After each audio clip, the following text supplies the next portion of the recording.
আমি শুভেন্দু অধিকারী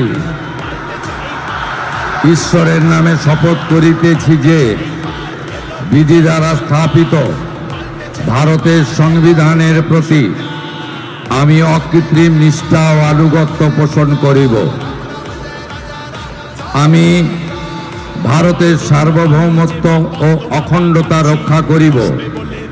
পশ্চিমবঙ্গ রাজ্যের মুখ্যমন্ত্রী রূপে আমার কর্তব্যসমূহ নিষ্ঠাপূর্বক এবং বিবেকসম্মতভাবে নির্বাহ করিব এবং ভয় বা পক্ষপাত, প্রীতি বা বিদ্বেষ রহিত হইয়া সকল শ্রেণীর জনগণের প্রতি সংবিধান ও বিধি অনুসারে ন্যায় আচরণ করিব। পাল্টেছে এইবার এলো বিজেপি সরকার। জয় শ্রীরাম।